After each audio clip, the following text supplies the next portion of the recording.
Professor, and I've lost my notes here, Leon? Professor Leon. And I'll hand straight over to them. They will talk for about 15 minutes and then we'll have about 5 minutes for a couple of quick questions. Thank you very much. Okay, well, thank you very much, MC. Professor Nicole Gillespie, who was my student at University of Melbourne, Melbourne Business School and in the School of Psychological Sciences, now at the University of Queensland, and Leon Mann at University of Melbourne. We're going to run this as a conversation. So my question to Nicole is this. Since 2004, when you completed your PhD, which was on leadership and trust in a research organisation, what have you been doing in this area? Yeah, so my research has broadened out. So originally I was looking at how leaders build trust in R&D teams and how to measure trust. And over the last 15 or so years, it's broadened out to really understand how do we build and repair stakeholder trust in organisations. And a couple of highlights over those years, doing a lot of sort of conceptual and empirical work, but also doing evidence-based practitioner-orientated reports as well. I've lost my mic. So some of this work has been being commissioned by the Institute of Business Ethics in the UK to do these practitioner-orientated reports and drawing on a lot of case studies of how have organisations actually been able to successfully repair trust after some sort of major scandal or trust failure. Also did a policy note for the UK Parliament looking at how to restore trust in the UK financial sector after the global financial crisis.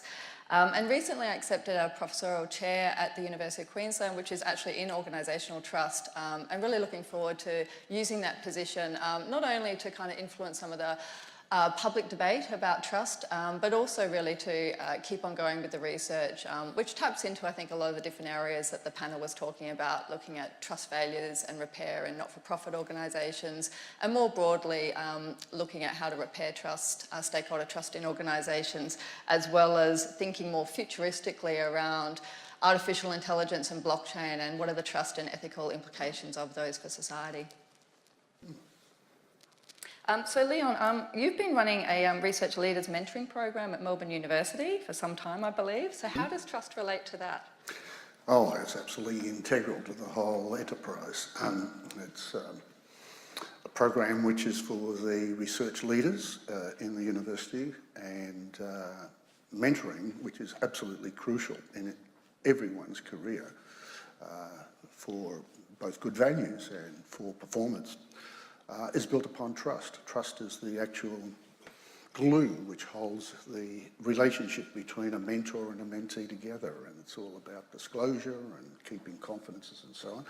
So that's the nature of mentoring. And what the program is about, it's like a masterclass series. It goes for a year, in which we consider a whole lot of topics which research leaders as supervisors and mentors have to anticipate. We'll certainly have to respond to with their students, their mentees, as they go through the whole journey of becoming researchers. And many of the topics deal absolutely with fundamental issues of trust. So we have a session, for example, on research integrity and research ethics. We have topics on being a member of a research team and research collaborations and the like, and equity, and a whole lot of issues that relate to diversity and respect and integrity that relate to the whole research enterprise. So it is clearly a very important part of what is mentoring. And that's what I've been doing. Yeah, I should ask you a question too, Nicole, in this spot. My question is the relationship between leadership and trust. We are here with the Academy of Social Science meeting. What does social science have to say on the matter of the relationship between leadership and trust? So there's been a very extensive body of evidence looking at how trust is fundamental to effective leadership. It's a very large literature. I've just summarised a little bit of it here. A really informative study was the GLOBE research program, which looked at what underlies effective leadership attributes and behaviour across 62 societies. And what was really interesting from this was one of the #1 characteristics, which was universal across all those societies, was that followers said that personal integrity of the leader was really central. The trustworthiness, that leaders being just, leaders being honest. This was seen as effective for leadership across all of those different societies, and there weren't many universal attributes of leadership effectiveness. If we also look at dominant models of effective leadership, which Leon, you know very well, so models like transformational leadership, authentic leadership, ethical leadership, these are the dominant models, and trust underpins all of those models, as well as that idea of personal integrity of the leader. So there's a lot of other, also more popular research that's been done recently. But in terms of why trust is so important for leadership, essentially it's because trust enables influence. When we trust our leaders, as all of us will have everyday experience of, we're willing to rely on them. We're willing to allow them to make important decisions and actions on our behalf. And of course, when we distrust, then we try to monitor, we try to close, we're suspicious, we try to close down their influence, we try to protect and guard ourselves.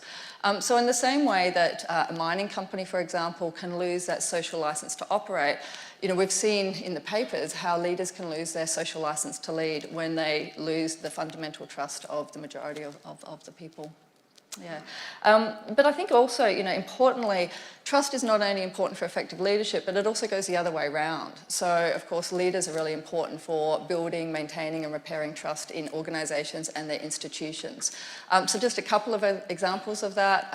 Leaders are the face of the organisations, so stakeholders look to them as symbols of the organisation, and they use heuristics to basically, say, well, if the leader's actions and behaviours and values are such, then that they are representative of the organisation. And we also see this taking account of, by virtue of their authority, leaders have a lot of ability to influence how trustworthy the organisations and institutions are. They have a lot of influence over things like incentives and, importantly, the culture, which we know are fundamental drivers of employee behaviour. So in many ways, it does start at the top. Leaders do have a lot of influence over the trustworthiness of their organisations and are seen as the role models. But we can complicate this, and Leon, you've been someone who's always had that critical perspective on things. Does it always start at the top? Well, that's a fair question. We claim in the title of this session that it starts at the top.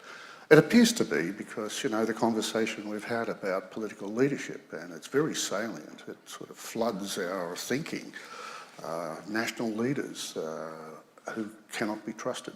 And we see it as part of the daily cycle. So whether it permeates our whole, in a sense, way of thinking about what leaders are, I don't know. It's sort of an interesting question. But if it's a daily diet of leadership failure, at least there's attribution, because the buck is supposed to stop at the leader, and the leader will claim that they can actually solve problems, create solutions, then quite clearly our impression, our attitude is that it's at the top. Now, that's too simple an answer. Actually, leadership in just about every organisation. There are exceptions. You can think of the most hierarchical, you can think of, say, church structures and so on. But leadership is usually very distributed. You're looking in organisational trust failure or failures of integrity. Not only the chief executive, of course, when you start looking for answers, you're looking at boards, you're looking at senior executives, you're looking at leadership at different levels. And the question becomes not only what did they do wrong, but why didn't they actually know what was going on? Why didn't they blow a whistle? So there's a whole lot of accountabilities, responsibilities in what are organisations which people have a clue.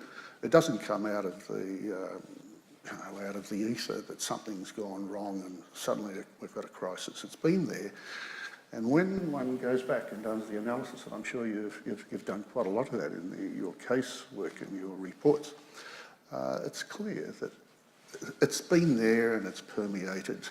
Whether it begins with the leadership influence, and you can think of examples where they're extremely dominating, aggressive, quite brutal leaders in organisations quite often which are very high, well, somewhat high, more than hierarchical, but also insulated, where they're somewhat cut off. Then you can see that leadership becomes very, very important, very powerful. There are other cases, but we might come to that later on. Yeah, sure. Now, I've got to ask you a question. And that is about trust repair and about what can be done. So how can leaders play a role in building and both building in the first instance, but also in restoring the public's trust in the key institutions, in business itself more broadly, as we heard from the earlier discussion, in media, in government, in NGOs and the like? Yeah, sure. So look, tackling, I guess, the repair question first, there's several principles of trust repair which we see being playing out all the time. And certainly in the case studies that we've done of successful trust repair, even though these were different nature of breaches, different market segments, different types of organisations, you actually see them using actually a similar set of principles. And in each case, you could say that the senior leadership team, together with their organisation, were able to essentially convince stakeholders of a series of questions which they need to understand in order to trust again. So one of these first questions is, well, what went wrong and why? What went wrong with the banks? Why did it occur? So a sense-making process. So leaders can take their organisations through these. It typically involves quite intense inquiries and investigations. And we can see with the AMP case, what happens when these are not accurate, when there's some sort of cover-up. Often the cover-up is actually worse than the original violation and makes, of course, repair much harder. So this is the first thing that needs to happen. And when organisations, like you say, Leon, when they're not listening and they're not, typically these failures, people in the organisations know about them, there's a lot of warning systems. When they're ignored, that's when you get to the level of having to have royal commissions. So I think this is one thing that we can say. Why aren't organisations and these institutions listening to the warning signals? Why aren't they designed to pick them up before we have to get to royal commission kind of levels? The next thing, of course, is that stakeholders want to know, well, how has the organisation learnt their lesson? How have they made amends? How have they had to be punished in some way for this? So, trust repair does require these kind of social rituals. When these trust violations occur, there's very strong emotions and people need to resolve those emotions. So typically this takes the form of sort of public apologies, public explanations, those credible apologies, paying compensation to affected stakeholders, having to pay fines, and it redistributes, if you like, the power balance and sends out the message to the public and stakeholders that they've learnt their lesson. Now, those investigation reports, the Royal Commission into Banking, the latest investigation into Cricket Australia, all of these provide a blueprint there to enable organisations to think, well, how do we reform ourselves? How do we make sure that these violations don't happen again? How do we prevent them? And how do we show that stakeholders that we've really got our house in order? And in all of the successful cases of trust repair, what we noticed was that these organisations recognised that it wasn't just about, redoing structures, systems, policies, incentive schemes, but in fundamentally also reworking the culture, looking at what do we need to shift in terms of cultural beliefs, values and norms. And importantly, leaders role modelling at all levels of the organisation those trustworthy behaviours, but also holding their departments and their people to account for that trustworthy conduct. Now, there's other elements of this, being transparent. After a trust violation, there's distrust. Renewed, clear, independent evidence of renewed trustworthiness helps us to shift from distrust back to trust.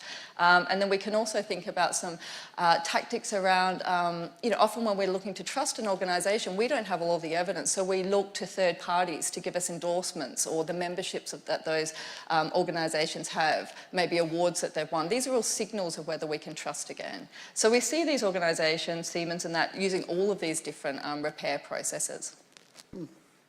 But you also asked the question about repair and more broadly just to how do organisations build trust. So there's a lot of evidence to suggest that when we evaluate leaders as well as organisations, there's three key principles that we look for. We want to know that they're capable, they've got competence, that they're benevolent and have integrity. So for organisations and leaders, do they reliably deliver on their goals and responsibilities? In many ways the banks failed this. They looked after their investors but not their customers. The benevolence, exercising that duty of care. Do they have genuine care and concern for the impact of their operations? As well as integrity. So how was the banks, would they pass the fairness test, by charging dead customers and by charging fees for no services? Clearly this is violating commonly accepted principles. So, we evaluate leaders in this way. Fiona Stanley, an outstanding person who I think everyone in this room would say is highly trusted. But we can also see that a failure of integrity can really damage, of course, perceptions of trustworthiness and even start to take people to the point where we question their ability as well. So we use these attributes to evaluate people, organisations, but also, I guess from a leadership perspective, I often get asked, what is the single thing that leaders can do that can best shore up trust in their organisation or the institution that they represent? And, I'd like to shift the dialogue. It's not just about the values and principles of the leader. That is important, but that's not going to get us there. These are often very good people in bad barrels. So what responsibility do leaders have for creating the barrels, creating the organisational and even more industry-wide infrastructure that encourages trustworthy behaviour, that directs people towards that? And so in the work that we've done, we've looked at how do you embed that ability, benevolence and integrity into all aspects of an organisation's infrastructure so that we're actually incentivised to do the right thing. It's countercultural to do the wrong thing. Now that's difficult. Many of us here know about how complex social systems are, but we've got good evidence that organisations are able to do this. And many of the organisations that have long-term resilient reputations of trust in their stakeholder networks have been able to do this right from the beginning. And they therefore get the messages of when there's problems, if you like, integrity breakdowns in their infrastructure, and they're able to deal with those before they get out of control, before they turn into royal commissions. How are we going on time? A little bit more? Yeah. 1 more minute. Can I ask you a question then, Leon? Sure. I've sort of laid out this sort of systems idea around this and how you can bed it into that. But what's important from your perspective in terms of nurturing and developing those trustworthy leaders? Well, I think it's example. And I think since we're talking at the level of the organisation, we can talk about the level of the group as well, the team. It is a culture which nourishes leadership, a culture of leadership. And therefore it means that there's responsibility within our organisations for the more senior to coach, mentor the more junior. If it can't be done within the organisation, to have people from outside the organisation, which is a good idea because it could be a little bit insular and inbred to do that, so deliberately set that up. I'm somewhat optimistic, I'm somewhat pessimistic because the systems are extremely powerful, the incentives are very powerful. And if we had more time, I'd sort of talk about whether what we're talking about is true across all domains of organisations, institutions. Again, listening to the panel this morning, it seemed to me, my gosh, it's just one after the other. And aged care, children institutions, finance companies, insurance, superannuation. Where else? More and more. And we start saying, well, it permeates. So it must be that there's something in the climate, something in the zeitgeist. We're picking it up. It's now more transparent. It was always there. That's one view. I think that it wasn't always there. I think that institutions, many of them were more trustworthy. I'm thinking of Cricket Australia. It's very much on my mind. And it really is a fabulous case study. You and I ought to work on this. And it brings out a huge amount of the social psychology of what it is when a leader engages with a group. And there are all sorts of stuff which relates to the concept of groupthink with dominant leaders. There's also polarisation effects where you've got a sort of a push towards a particular view, like winning at all costs is becoming more and more dominant, but then it takes with the group, with the team in the Cricket Australia, this view, so values become even stronger towards the extreme, and then you've got a whole lot of issues which relate to what I call, or are called rather, runaway norms. And this is, I can top this, so you did this, okay, so you tampered with the ball by sort of doing this with some chewing gum, which is going on. Hey, why don't we try it with a little bit of sandpaper? So what's next? So you get a whole lot of these dynamics which are set into play. A lot of them relate to either the leader, because of being very dominant and very directive, and with a close inner group of people who are the lieutenants who protect. And then you've got people who in fact are too, in a sense, compliant to be able to speak up and say something about it. But I think knowledge about these sorts of factors, I like to believe in our universities. I mean, you teach in a university. I don't teach much anymore, I mentor. but that our universities, much taken the fact that more and more people come to universities, but that from there, I think the importance of it, the importance of actually getting our graduates of our universities to actually understand this and actually be much more, ready to stand up and have the tools to be able. A lot of people don't have the tools. Maybe they're intimidated because there's so much pressure, but the tools to be able to say no, to defy it. I think that's very important. Have we got time to throw it open for Q&A from the audience? I hope so. I think we've got time for two very swift questions. Okay. So we have one question down the front here. It's Keith Hancock. Oh.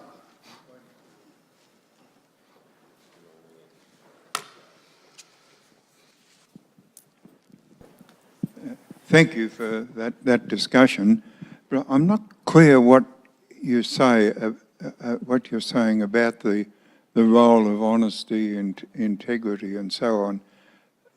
I can think of a leader who is honest, always tells the truth. People know where they stand. He's an absolute thug, and he's absolutely incompetent. But he's honest enough to tell you you're hopeless, that you're sacked, you're no good. There's no want of integrity, but there does seem to me a want of leadership. How do you integrate these things? That's for you. Yeah. So, I guess the key point that I was trying to make here is that, so let me tell you a story. So, after the global financial crisis, I was in the House of Lords, with the regulators, with the heads of the banks, with these sort of people. And a lot of the dialogue was about all we need is to get leaders who have good principles, that have integrity, that have really good values, and that's going to solve the problem. Now, I think anyone who's worked in a bank, in a situation like that, very strong institutions in the sense that behaviour in these organisations is very determined, not just by what one leader does, but very much by the organisation, what I would say the infrastructure. This is much more deterministic of behaviour, particularly in the banking sector around incentives.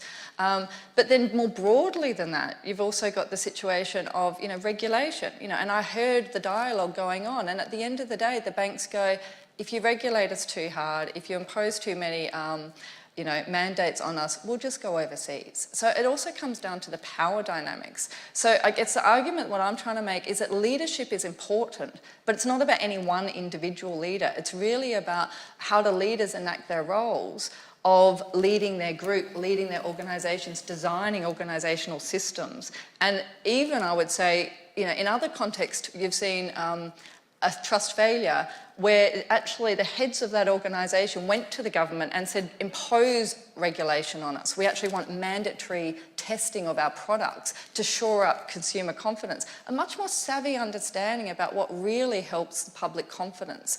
So I think leadership is about influence. Leadership is about, having a vision for what is the purpose of the organisation and how we're going to achieve that purpose. It goes well beyond perhaps what we've become in terms of profit maximising, purpose, where, in many ways, the purposes of many key institutions and organisations in society has perhaps been a little bit lost with this increasing commercialisation. So that's what I think is really interesting for leaders to think about, is what system are they creating that others are living in, and how well are they shoring up those systems to have integrity and trustworthiness?